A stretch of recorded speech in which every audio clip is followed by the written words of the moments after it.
दोस्तों नमस्कार। Colonel Ajay, CEO Ajay astro money group, first global astro finance digital channel से आपसे मुखातिब होता हूं। आज है 3 फरवरी सन 2025 सोमवार।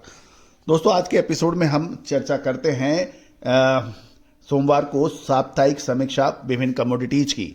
दलहन पर आज हम चर्चा करेंगे तुअर, चना और काबुली चने के ऊपर। दोस्तों तुअर के अंदर लगभग 50 रुपये प्रति क्विंटल की साप्ताहिक तेजी देखी गई, जबकि चना लगातार 7वें सप्ताह गिरावट की ओर अग्रसर हुआ और काबुली चने ने तो लगभग जनवरी से अब तक लगभग 3,500 रुपये प्रति क्विंटल की गिरावट देखी गई है। दोस्तों आपको याद होगा चने और काबुली चने पे जो हमने अपडेट दिए थे वो अक्षर सत्य साबित हुए।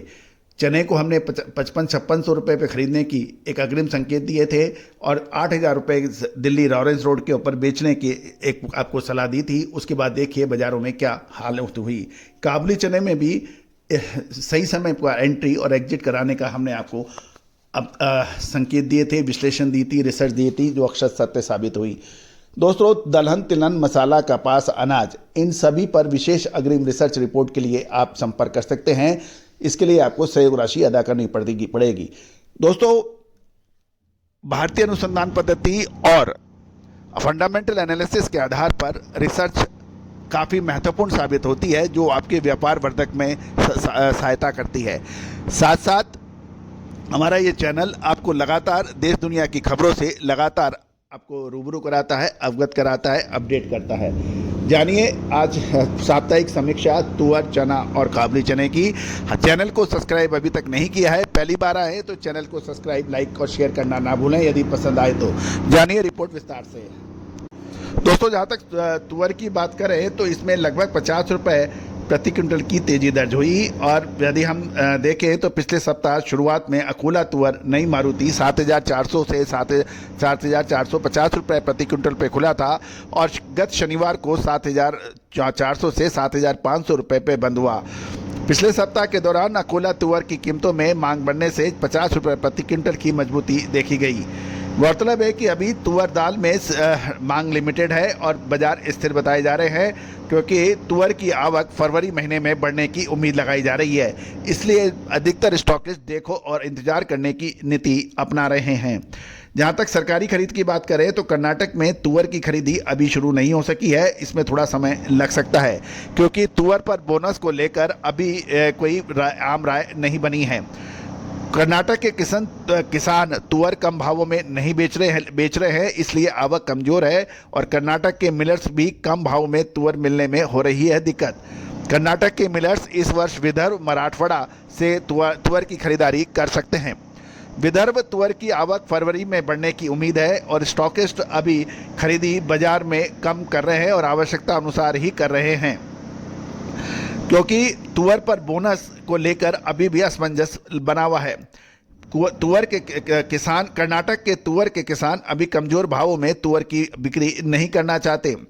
देश भर में तुअर की अवेलेबिलिटी और भाव म्यांमार यानी वर्मा और अफ्रीकी देशों से आयात पर निर्भर करेंगे। साथ साथ तुअर में थोड़ी तेजी 200 से 400 रुपये की उम्मीद की किसान और व्यापारी उम्मीद लगा रहे हैं, लेकिन अभी कुछ कहना जल्दबाजी होगा। गौरतलब है कि बजट के अंदर भी दलहन के विकास और के लिए 6 साल का सरकारी मिशन भी लागू होने के खबर आई है। जब तक सरकारी खरीदी अच्छी मात्रा में हो और स्टॉकेज भी एक्टिविटी बढ़ाएं, तभी कुछ देखने को मिल सकता है। अब चर्चा करेंगे हम चने के ऊपर। दोस्तों आपको याद होगा चने पर हमने आपको जो लगातार अपडेट दिए हैं वो सही साबित हुए हैं। चने में लगातार 7वें सप्ताह कमजोरी का रुख देखा गया है। पिछले सप्ताह सोमवार को दिल्ली में राजस्थान लाइन का चना 6150 से 75 रुपये पे खुला था और शनिवार शाम को चना 6100 से 6125 रुपये पे बंद हुआ और सप्ताह के दौरान चना व बेसन की मांग कमज़ोर रहने से 50 रुपये प्रति क्विंटल की गिरावट देखी गई। चना में लगातार 7वें सप्ताह से कमजोरी का रुख देखा गया है और इसका प्रमुख कारण ऑस्ट्रेलिया से सस्ता चने का आयात और मटर की बेताशा अवेलेबिलिटी बताई जा रही है। जहां तक किसानों से बात करने पर पता लग रहा है कि महाराष्ट्र, कर्नाटक और मध्य प्रदेश में चने की बिजाई पिछले साल के मुकाबले कम है और गुजरात और राजस्थान में बुआई पिछले साल के बराबर होने की रिपोर्ट मिल रही है। चने की बुआई कम होने के कारण खरीफ की फसलों में तुअर का रकबा बढ़ना और रबी में किसानों ने गेहूं और डालर चना, मक्के की बुआई अधिक की है। गौरतलब है कि चने की बात करें तो हमें ऑस्ट्रेलियन चने पर सबसे पहले नज़र रखनी होगी। ऑस्ट्रेलिया से बड़ी मात्रा में चने का आयात हो चुका है और अब भारत में नया चना धीरे धीरे शुरू हो जाएगा। इसलिए मार्च तक ऑस्ट्रेलिया से जितना चना आना है वो बड़ी तीव्र गति से आ सकता है। साथ साथ मार्च महीने 31 मार्च के बाद या उससे पहले सरकार चने के ड्यूटी फ्री आयात की नीति का निर्धारण करेगी।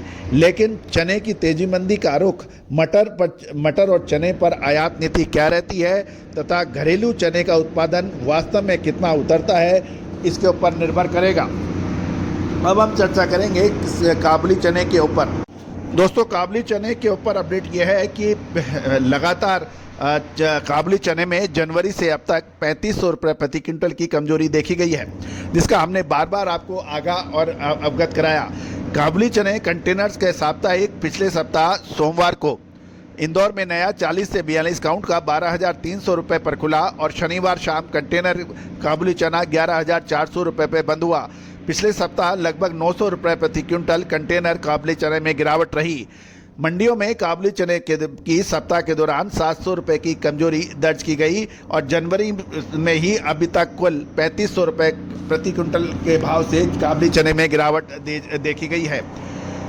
काबुली चने की गिरावट के प्रमुख कारण ये बताए जा रहे हैं कि एक तो कमजोर घरेलू सुस्त निर्यात मांग और आयात में बढ़ोतरी बताई जा रही है। एमपी में बुआई कमजोर है, लेकिन गुजरात, महाराष्ट्र और आंध्र प्रदेश में काबुली चने की बुआई बढ़ने के समाचार हैं। अभी तक की कुछ जानकारी की माने तो महाराष्ट्र, गुजरात और आंध्र प्रदेश में फसल की क्वांटिटी और क्वालिटी काफ़ी अच्छी है। दूसरी ओर महाराष्ट्र और आंध्र प्रदेश में काबुली चने की कटाई लगभग 2 सप्ताह में शुरू होने की उम्मीद है और गुजरात में काबुली की चना की नई फसल मार्च में आएगी, जबकि मध्य प्रदेश की काबुली चने की फसल फरवरी के अंत या मार्च के प्रथम सप्ताह में आ सकती है। गौरतलब है कि यदि हम पिछले 2 सालों का रिकॉर्ड देखें तो काबुली चना 2023 में 10,400 से 17,200 रुपये के बीच में ट्रेड हुआ था, यानी न्यूनतम 10,400 और अधिकतम 17,200, जबकि साल 2024 में काबुली चने के दाम 11,200 के उच्चतम थे और न्यूनतम थे, माफ़ कीजिएगा, साल 2023 में 11,200 और उच्चतम 11,300 का 16,300 का उच्चतम स्तर देखा गया।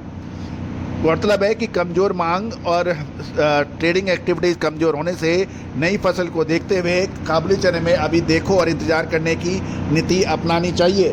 दोस्तों, क्या स्टॉक करने का सही समय है या रुकना चाहिए? विशेष रिसर्च के लिए आप संपर्क कर सकते हैं। साथ साथ हमारा साप्ताहिक अखबार जो कि मात्र 3,000 रुपये वार्षिक शुल्क पर उपलब्ध है, उसके लिए संपर्क कर सकते हैं। नंबर स्क्रीन पे दिए हुए हैं। All the very best, good luck, happy trading. दोस्तों नमस्कार। फाइनेंशियल एस्ट्रोलॉजी हमेशा से ही चमत्कृत रिजल्ट देने में मशहूर रही है। American famous investor sir JP Morgan ने तो यहाँ तक कह दिया, astrology is not for millionaires but it is for billionaires.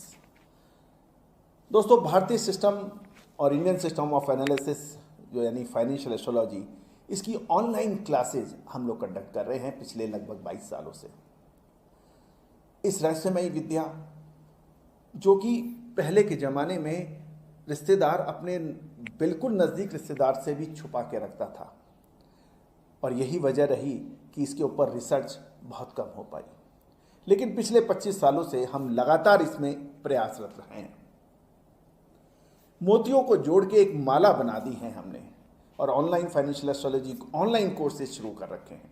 इसमें commodity market, agro commodities, bullion, metal, crude oil, stock market, currency market, इन सभी का विश्लेषण बहुत सटीकता से करना संभव है और हम लगातार इसका लाइव एग्जाम्पल अपने चैनल पर दे रहे हैं। चाहे वो कॉटन सीड हो, कॉटन हो, क्रूड ऑयल हो, स्टील हो, कोल हो, पॉलीमर्स हो, निफ्टी हो, बैंक निफ्टी हो, इन सभी पर विशेष अग्रिम रिसर्च, एडवांस मूवमेंट, इसका क्या हो सकता है, मानसून हो, ये संभव है। और बहुत सटीकता से इसे हजारों हजार लोग प्रैक्टिस कर रहे हैं। आप भी सीख सकते हैं, घर बैठे सीख सकते हैं, ऑनलाइन लाइव क्लासेस के जरिए। सैटरडे संडे क्लासेस हैं, आप चाहें तो आप संपर्क कर सकते हैं, नंबर स्क्रीन पे है। All the very best, good luck.